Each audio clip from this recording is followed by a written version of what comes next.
All right, so we're going to pick up right where we left off yesterday. And I believe yesterday we got to, or last class, we got to just read the first few introductory paragraphs. All right, so let me share my screen. All right, and show you guys what I'd like you to open. Okay. If you go to the Classwork Seneca Falls 1848 role play assignment, let me make it a little bit larger. All right. And you scroll down to the attachments. Obviously, the main document is going to be the one that reads Seneca Falls role play. All right. That's where you have, that's what we read through yesterday a little bit. All right. But directly adjacent to it, I think it will be on yours too.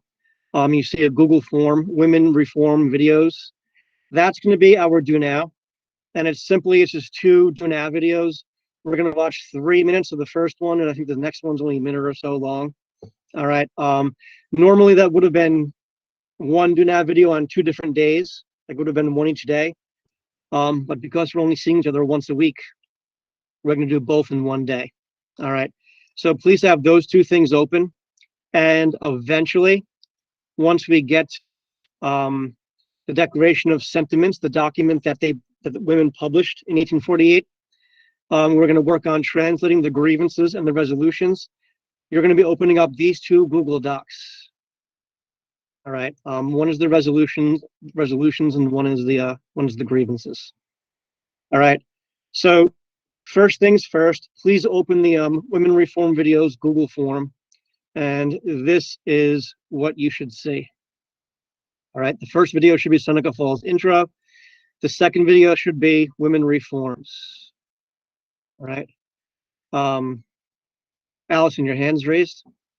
Yeah, I was looking at the roles because you put that up, and you have a lot of the hybrid group A and the hybrid group B section. I do. There's a bunch.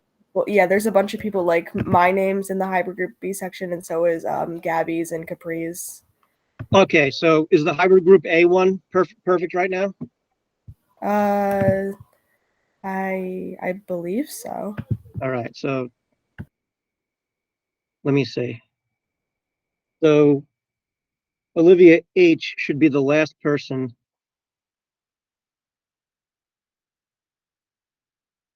Okay, so when we get to that, I'll fix that. We may not actually get to the group work today. In block A, we didn't. So I'll look at that before we actually get to it. So thank you for bringing it to my attention. That would have messed me up. All right. So by the time you get to your group work, that'll be fixed. All right. Thanks. All right, guys. So be open to the Women Reform Videos Google form. Share my tab so you can see and hear the video. But these are your notes. There's no need for complete sentences. All right. It could be gibberish. I don't really care. That you understand. All right. Doesn't matter if I understand it. It matters if you understand it. All right. And every so often in the video, I'll stop it and suggest you jot down certain things. All right. So let me share the tab.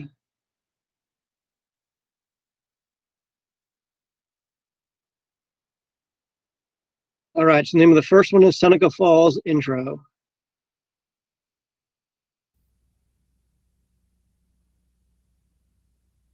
I revolted in spirit against the customs of society and the laws of the state that crushed my aspirations and debarred me from the pursuit of almost every object worthy of an intelligent, rational mind.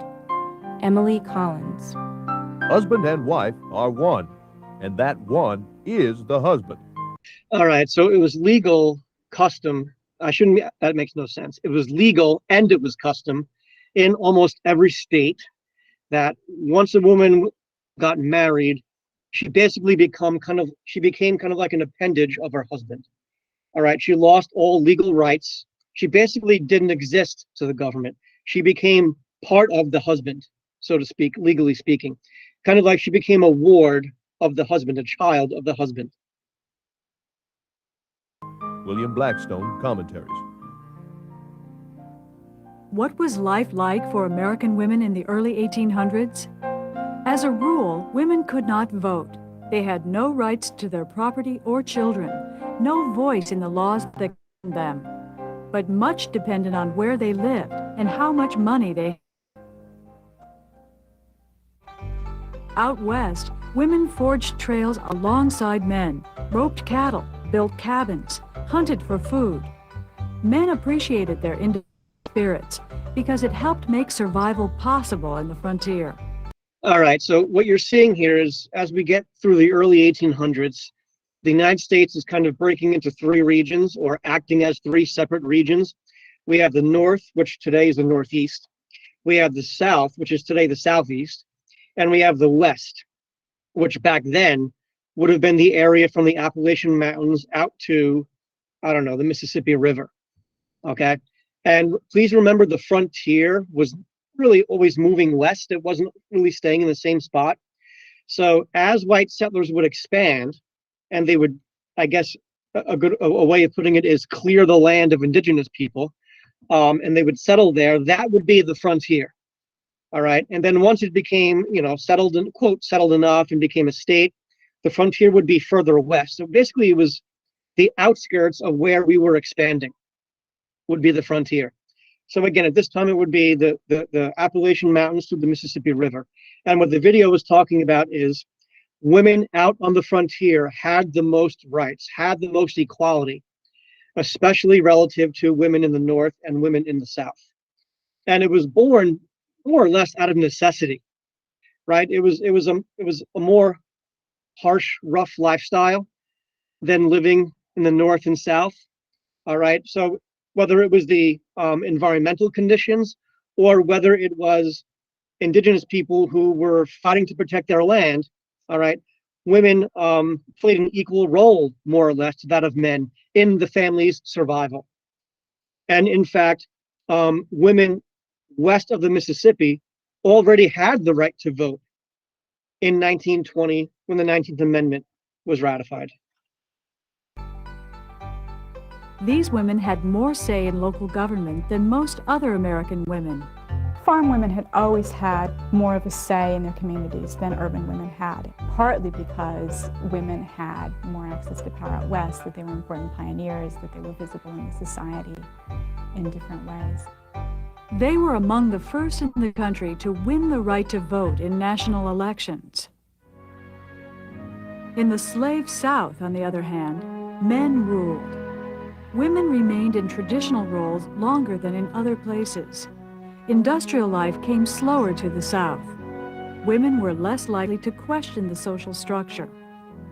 In the North, many middle-class women viewed their place as caretaker of the home and family as having religious significance. Dozens of advice books told women how they should dress, behave, decorate their home, and care for their children to please their husbands and God. Dress was uncomfortable, restrictive, and even unhealthy. Women had become a kind of symbol for the status of the men in their lives. So if you could afford to have a wife who wore a corset, it meant that she didn't have to move around a lot. She didn't have to do any manual labor. So in a nutshell, women dressed uncomfortably in the 1800s, these tight girdles or corsets, because it was a status symbol for the husband. She didn't have to clean up after herself. She was a woman of leisure. Of all Americans, African American women, free or slave, had the fewest rights. They were, in fact, defined in a separate category of existence altogether. Women's Rights Convention at Seneca Falls was the first time that a group of women and men had gotten together in public to discuss women's rights. They discussed women's grievances about property, access to education and professional careers, and the low status of women in most churches. The right to vote was the most controversial thing they asked for. A right which they complained was given to the most ignorant and degraded men. All right, we can stop there for this video. All right. Does anybody have any questions about that video? Anything you want me to repeat for the sake of your notes? Or any questions about anything in general from that video? Nope, you're good? All right, so let's get to the second video. It's quicker. And once we're done, you can submit the Google form. All right, women reformers. So this one is basically talking about what other types of reform movements besides the right to vote that women were involved in the 1800s. It's 2 minutes, sorry. I proceed, gentlemen, briefly to call your attention to the present state of insane persons confined within this Commonwealth, in caves, closets, cellars, and pens, chained naked, beaten with rods, and lashed into obedience. Dorothea Dix, 1843. In 1841, Quaker Dorothea Dix was invited to teach Sunday school at the East Cambridge House of Correction. There she found a group of mentally ill women living in a dank, smelly, unheated, and poorly ventilated room. Over the next 3 years, Dix visited more than 800 prisons, poorhouses, and insane asylums in Massachusetts, which she found equally offensive and degrading. Around the country, other men and women began uncovering the sorry state of institutions for the poor, sick, and needy in America. In the 1840s and 50s, reformers revamped and reorganized institutions across the country. The Orphan Society of Philadelphia asked for funds to provide a place where children are sheltered from the perils of want and the contamination of evil example. Caretakers introduced systems of work, learning, and religious instruction. In orphanages, hospitals, and prisons around the country, sanitation improved, educational opportunities increased, and healthy exercise replaced tiny cells. Along with better conditions came strict discipline, regimented days, and religious instruction designed to convert the soul and bring cheerful submission. It seemed that the environment really could change people. And if it worked for the poor and needy, why not for others? All right, so what I want you to understand and maybe jot down before you submit is that this is often also called the antebellum reform era, not just the antebellum era. And it comes out of, and I would like you to jot this down, the Second Great Awakening. All right, this religious revival that taught that you can reform yourself to be saved, but also reform the society around you. You can reform other people too. All right, so that was the motivation behind many of these folks to reform things that they thought was wrong. And what I'd also like you to jot down is the overwhelming majority of these reformers were white middle-class Protestants. All right, again, white middle-class Protestants. All right, the historical acronym that we would use would be a WASP, White Anglo-Saxon Protestant. All right, Anglo-Saxon meaning they're of English descent. All right, so again, WASP, all in cap lock, White Anglo-Saxon Protestant. So the overwhelming majority of these reformers were WASPs. All right, and so some things you may have jotted down from the video is they intended to reform, some of them, what back then they referred to as insane asylums. Today we would call them mental institutions. Public schooling became a thing thanks to these reformers. All right, prisons. The notion that prison should be to rehabilitate, not just punish, was a middle reform belief that came about in the antebellum era. All right, and the notion that you can help the poor, uplift the poor, came out of this. What I should also tell you is that their help came with a heavy dose of condescension. What do I mean by that?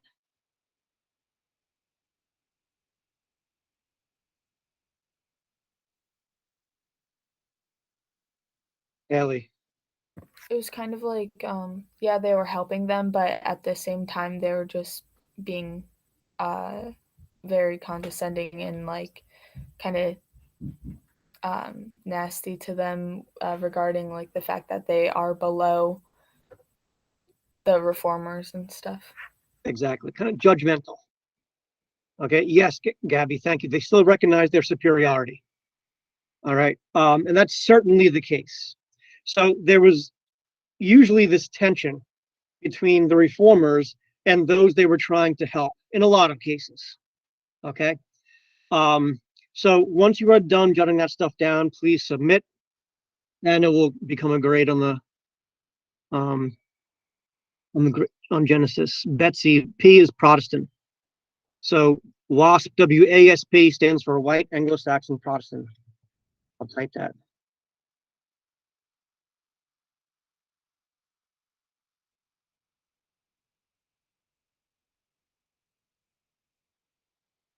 All right. So please remember that the overwhelming majority of people that came here willingly, there's a couple of stats I want you to remember here about the United States. In the first 150 years, we were a country, right? So from the Revolutionary War for the next 150 years, 75% of the people who came here as slaves. That is a staggering statistic. But of the 25% that came here willingly, all right, most of them were of Anglo-Saxon descent, meaning they were English descent. All right, you had your Germans and your Irish, and in the middle colonies and states like New York, New Jersey, Pennsylvania, you had more variety, but they were never even close to being the biggest group, the largest group. All right, so Anglo-Saxons among the free peoples outnumbered everybody else. All right, the first group that began coming here that were not Anglo-Saxon in massive numbers were the Irish in the 1830s. All right, that were escaping persecution by the British. And in the 1840s, they were escaping the potato famine. All right, but yeah, White Anglo-Saxon Protestant stands for the largest group in the United States.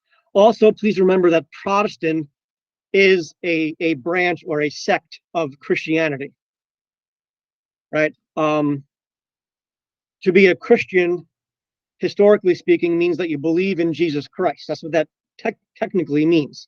So like Protestant, Catholic, all right, Baptist, Methodist, Lutheran, those are all forms of being Christians. All right. Protestant is one of them, and it has been, historically speaking, the most dominant in this country. All right. We happen to live in an area of the country where that isn't as true. So you may not realize that. All right. We live in an area where there are more Catholics than anywhere else, and there are more Jewish people than anywhere else. Okay. So just want to make sure you knew that about our country. All right. So please submit that Google form. And the next thing I would like you to do is to open up the Seneca Falls roleplay doc. Okay. Let me share my screen so you know what it looks like. It's the one we read from. Say again? There's two. Which one do you want us to open? Let me see.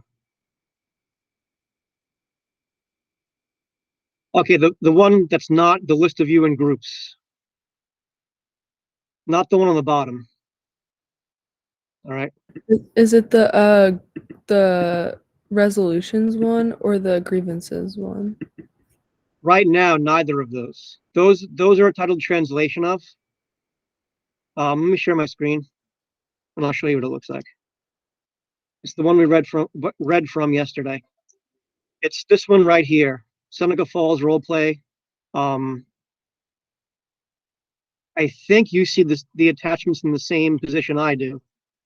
So it'll be right next to the Reform videos Google form, and it looks like this when you open it up. Seneca Falls, 1848. Women organized for equality. And again, it's the one we read from yesterday. All right. So I'll give you guys a moment to open that up. And I would like you to scroll down to page 3. All right. This should be centered. This is where he was. There we go. All right. So page 3 of this document is a list, kind of paraphrased, of a bulleted list of some of the things, social and or political and legal realities that women were facing in the 1800s that prompted some of them to get together in Seneca Falls in 1848 to demand their rights. Okay, so I'm going to stop sharing so I can see you guys, and I'm going to open up the document on my other laptop. All right. So, Caitlin, since you're on the top left of my screen, you're the boss. All right. Please call on someone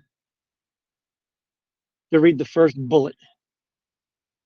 It is extremely difficult. Ryan. All right, Ryan, whenever you're ready. All right, I'm on the document, but what page are the bullets on? Third page. Third page, okay. All right, just the first bullet? The first, it's extremely difficult. Right. It is extremely difficult for a woman to divorce her husband in most states. In New York, adultery is the only grounds for divorce. Other states allow divorce for bigamy, desertion, or extreme cruelty. Most courts grant custody of the children to men. Alimony is sometimes awarded to women, but they are not allowed to sue in court to make him pay up. All right. So the reality was by 1848, men in a marriage controlled all divorce rights.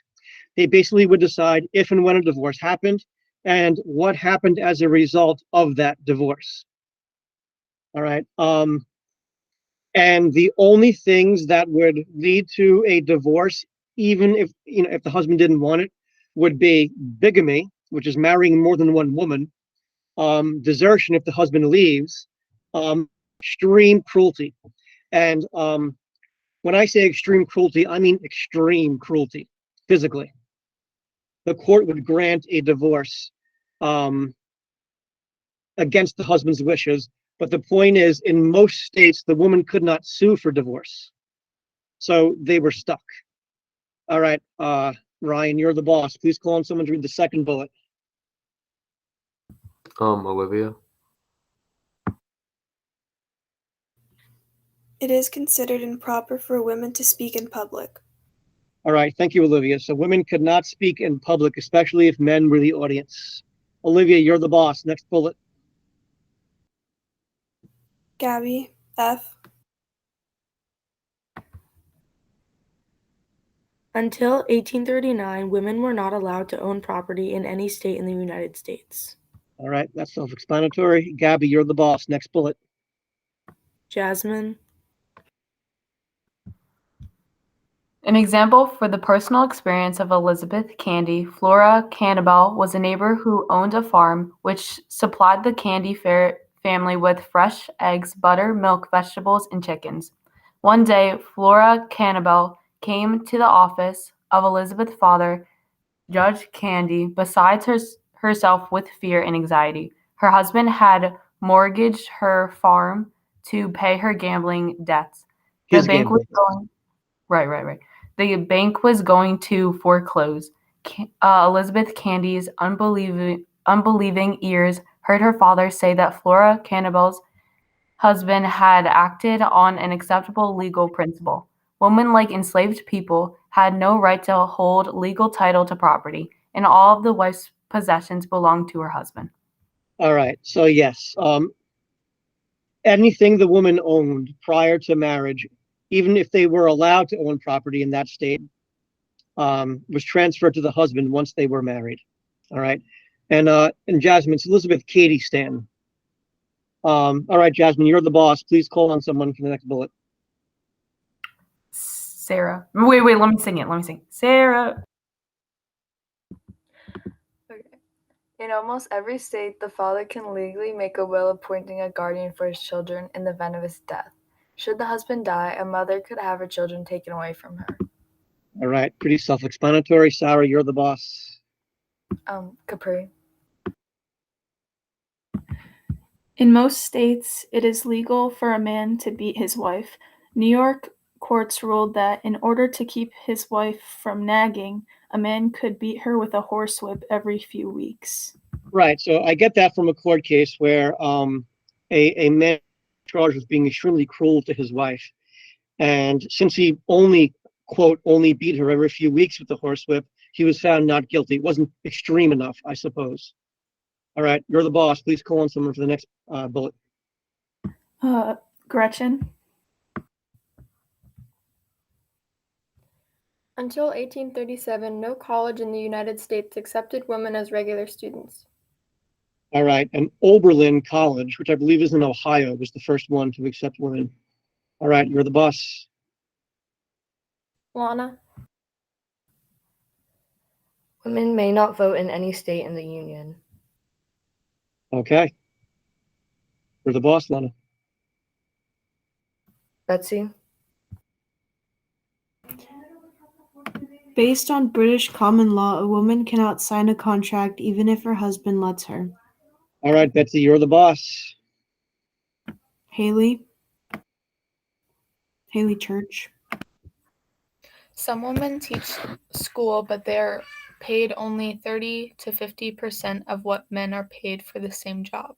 Thank you, Haley. So yes, one of the first professions that women were, I guess, socially allowed to do was teaching. And the belief was that if a woman is teaching, it means that she is single, thus does not have a family to support. And in men's minds, that justified paying women less than a man doing the same job, right? And that discrepancy still exists. I mean, as of today, I think it's up to 80%. A woman makes 80% of what a man makes for the same job. All right, folks. So those are some examples of things that women were up against. All right, that prompted them to get some of them to get together in 1848. Now, before we get to the Declaration of Sentiments, I want to show you what the chapel looks like. It's still there. It's been restored. It's a historical landmark. This is the National Park Service website. All right. But this is what it looks like. And that's what it looked like back then, too. The inside looks a little bit different than it did back then. But it's the Wesleyan Chapel. And again, this is upstate New York, Seneca Falls, New York, July 19th and 20th. All right. Does it show the inside at all? No, it doesn't. All right. All right, guys. So again, in the role play packet, all right, I want you to scroll down to the last 2 pages. And it should look like this. The second to last page should look like this. Declaration of Sentiments and Resolutions, Seneca Falls Convention, July 1848. And while you do that, remember what we're going to ultimately do. All right, beginning in next week's classwork, you guys will be working in groups to get to know a different social background, and we will eventually have a mock Seneca Falls Convention. And we will pass our own resolutions and compare ours to theirs. So we have to read theirs first. All right. So I'm sharing my screen so I can see you guys, and I'll be looking at it on my laptop over here. All right. So who read that last bullet? Was it you, Haley? All right, you're the boss. So it begins, when in the course of human events. Please call on someone. Allison.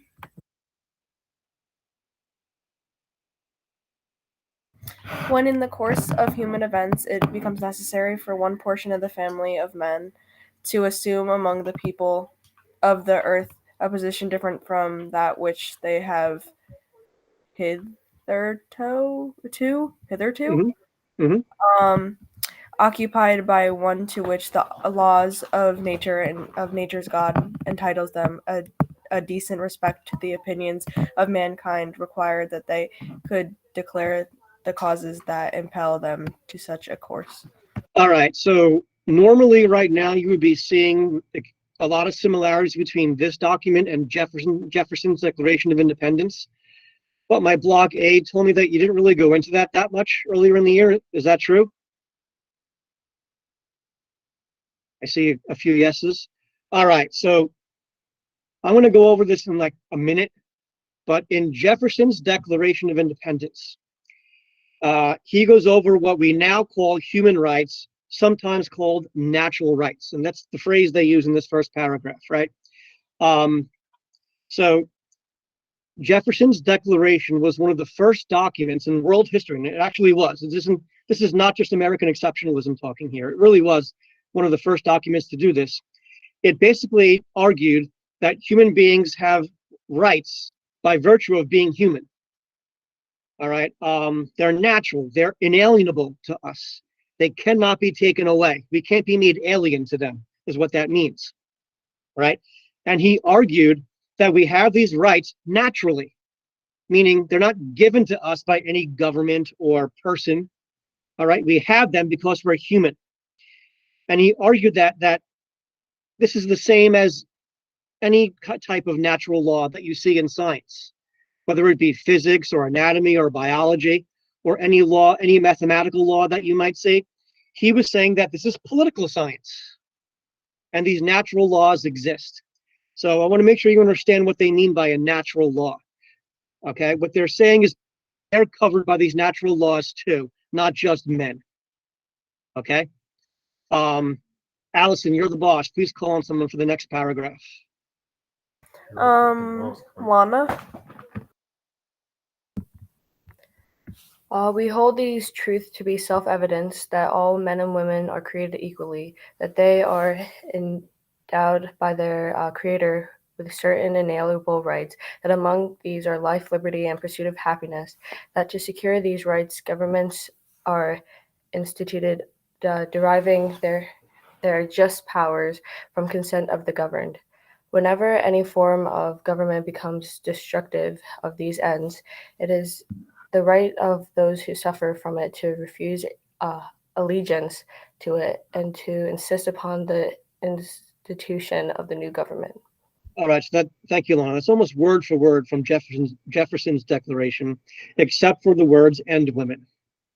All right, so basically, government is instituted to protect these rights, and if a government does not protect these rights, all right, it's up to the people who suffer, who are not getting these rights protected, to refuse allegiance to it and to insist upon a new government.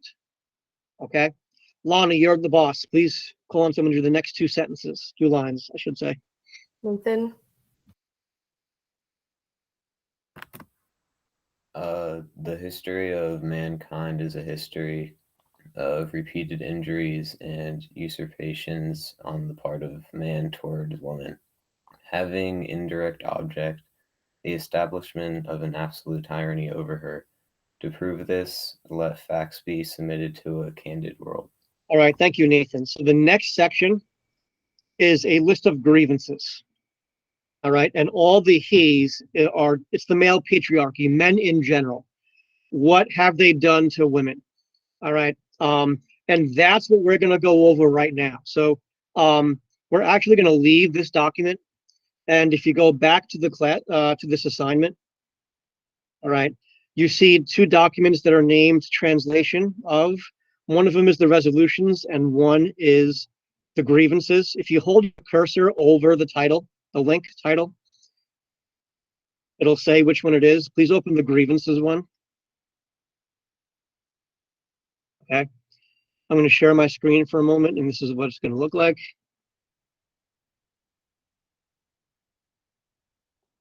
All right, right here. Translation of the 1848 Declaration of Sentiments Grievances.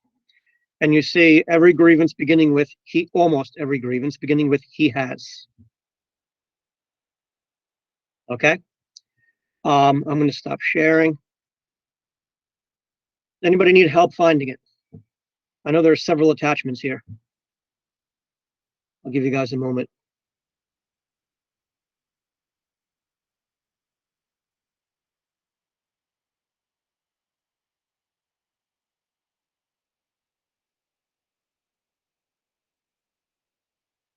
Is it the one that starts with he has never permitted her?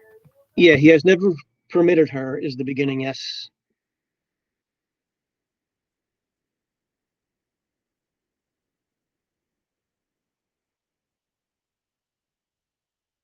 Anybody can't find it?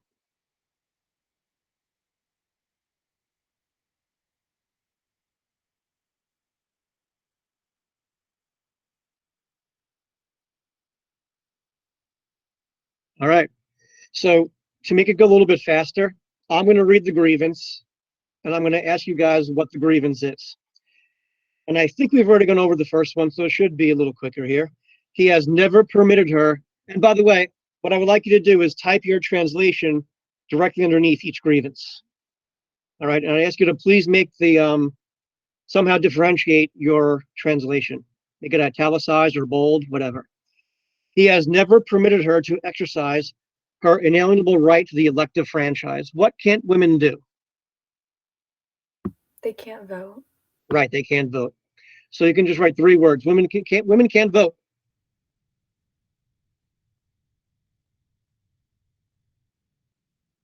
All right, so if you look at the next one, he has compelled her to submit to laws in the formation of which she had no voice. Again, he has compelled her to submit to laws in the formation of which she had no voice. It's a familiar argument. Men were making this argument towards Britain in the 1770s. What are they saying here? They have to follow laws without representation. Exactly. Thank you, Betsy, and thank you, Sarah, for raising your hand. Yes, they have to follow laws, but they have no voice in their formation.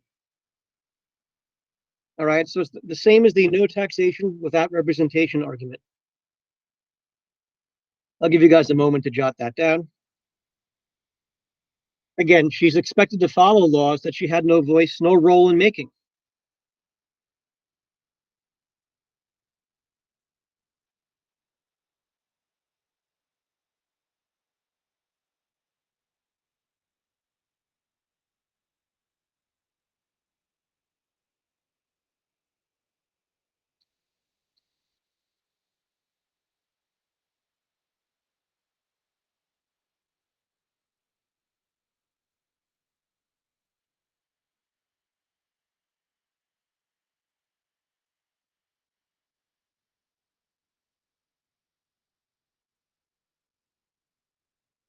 All right, so next one, he has withheld from her rights which are given to the most ignorant and degraded men, both natives and foreigners. What are they saying here in this third one? What are they grieving?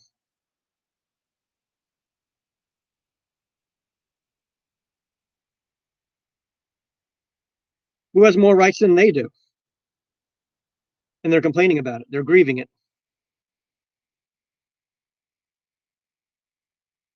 Natives and foreigners. Well, yeah, but yes, you're right. But lower class among them, right? So even the most ignorant men have more rights than we do, whether they're native born or foreigner.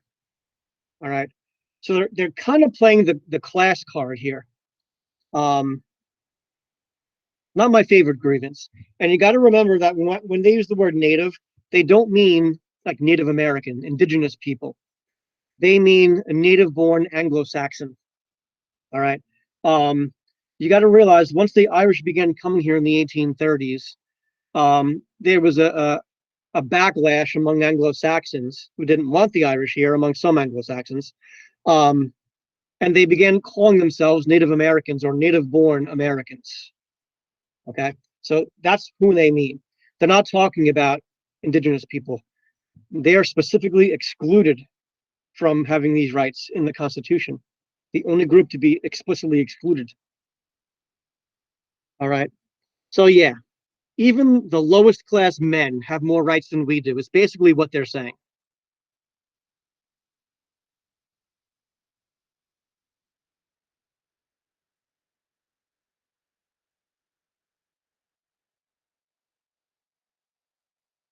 All right, next one's, I think, simpler. He has made her, if married, in the eyes of the law, civilly dead. What is that one saying? Ellie. She's officially owned by her husband and has no real say in anything. Exactly. What little rights they have, they lose them once they get married.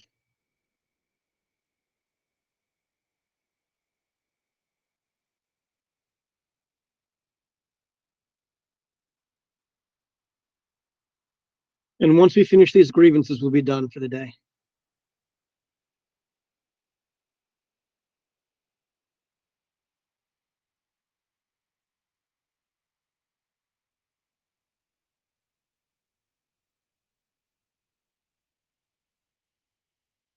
He has taken from her all right in property, even to the wages she earns.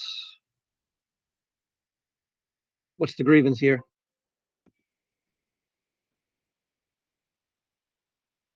Plug in my computer here. What's the grievance? Like, women aren't allowed to own property or really like have any job. Exactly, right. If they do have a job, Sarah, they don't get the wages. All right, Olivia, your hands up. Sorry, I didn't mean to raise it. Okay. So yes, she has no property rights and does not even keep the wages she earns. Gabby, your hands up.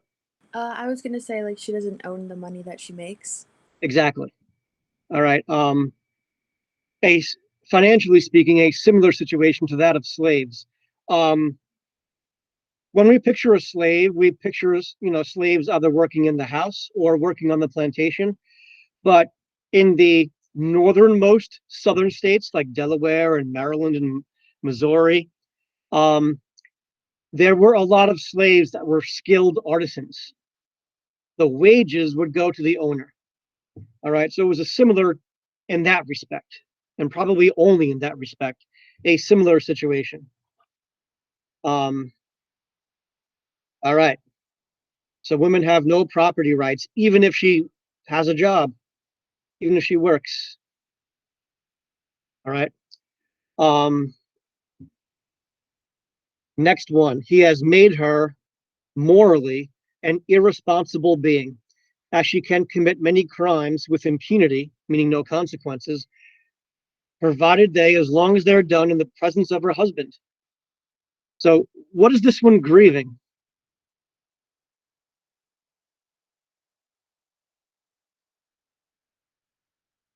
What's the grievance here? It's saying like with the husband's approval, the women can do anything, but without like the approval of the man, they have no right to like act on their own.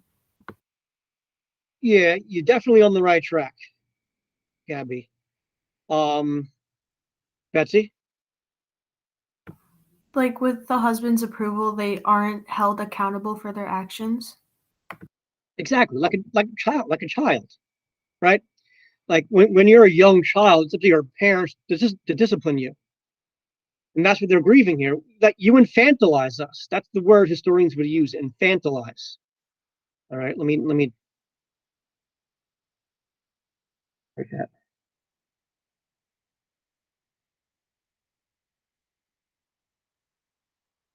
Infantilize. Treat us like we're infants. All right. Yes, you treat us childlike.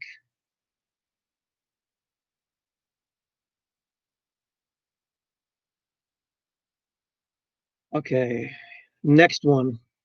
In the covenant of marriage, she is compelled to promise obedience to her husband, he becoming to all intents and purposes her master. Simply put, what's the grievance here?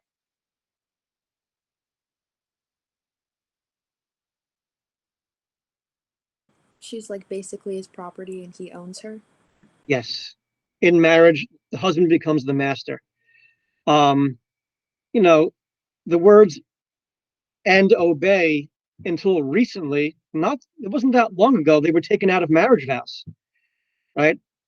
For the bride to be, the marriage vows used to be love, honor, and obey.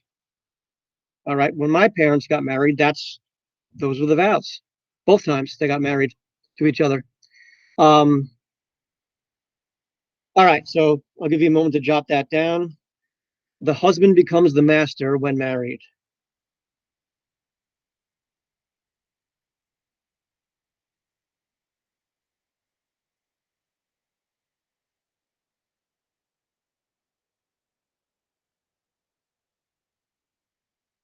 He has so framed the laws of divorce as to whom the guardianship of the children shall be given, the law in all cases giving all power into his hands. So what do men control in this? What does this grievance indicate? Men control. Men control all divorce rights. Thank you, Alana. All divorce rights are controlled by men, which we've already spoken about.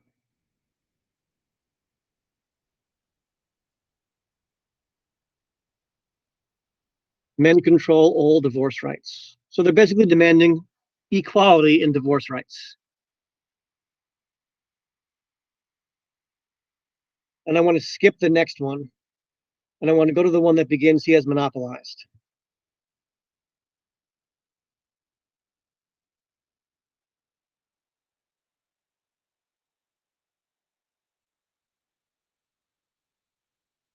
All right, he has monopolized nearly all the profitable employments. And from those she is permitted to follow, she receives but a scanty remuneration, pay. He closes against her all the avenues to wealth and distinction, which he considers most honorable to himself. What are they grieving here?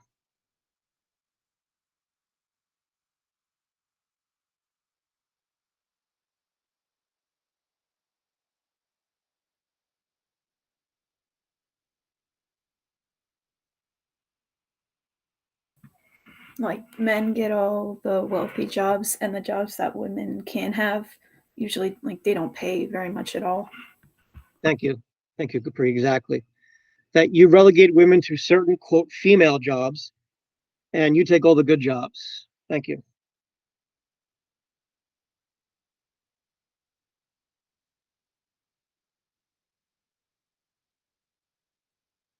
There's 3 more, and then we're done.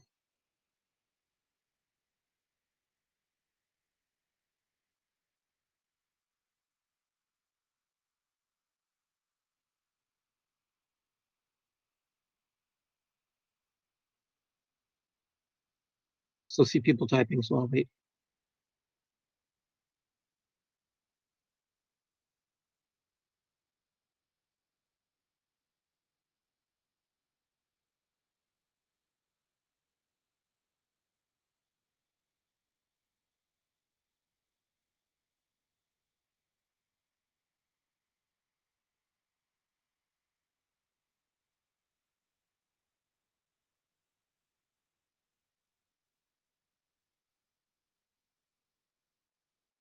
All right, he has denied her the facilities for obtaining a thorough education, all colleges being closed against her. What's the grievance? Women can't go to college. Thank you. Exactly. All right. You are not allowing us to better ourselves through secondary education.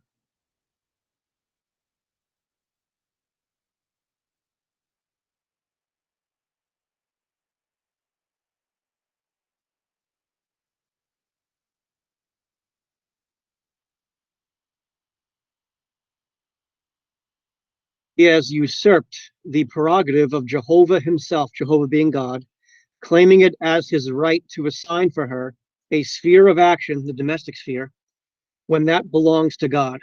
So what are they saying about men here? What are men doing when they say women belong in the domestic sphere?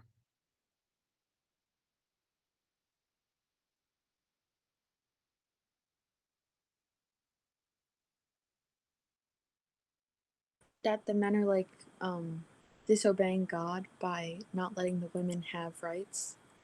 Yes, yes, disobeying him, but also kind of playing the role of God. You're playing God here, and they're saying you're wrong.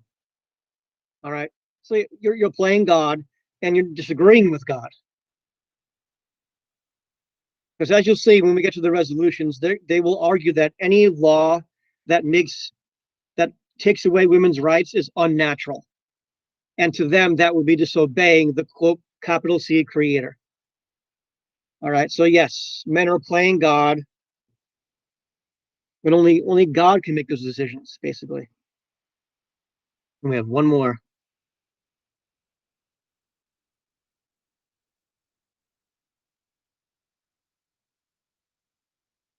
All right. He has endeavored to destroy her confidence in her own powers to lessen her self-respect and to make her willing to lead a dependent and abject life. This is a good one. What are they saying here about the male patriarchal society? Gabby, men are dehumanizing not just their wives, but all women. Yes. Anything else about that one? That one's a mouthful. Haley. That basically men are so like degrading the women so much that they don't really know anything other than that. So if they are free from their husbands, they cannot basically live for themselves because of Thank you. how like they aren't treated as a person. Thank you. Exactly. Right. You've created a system, this male patriarchal society, that makes us feel less about ourselves. It lowers our self-respect and makes it so we're willing to lead this life of dependency. Okay, dehumanizes us, as Gabby said. All right. So once you jot this down, I think we skipped one or maybe two. You can submit. I'll give you the credit for it and I'll return it. And then next class, we'll translate the resolutions and then get to the group work. And I promise by then the groups will be fixed. All right. So if you have no questions, I guess have a good weekend. I'll see you on Wednesday. If you have a question, hang out and ask. Have a nice day. You too. Thank you.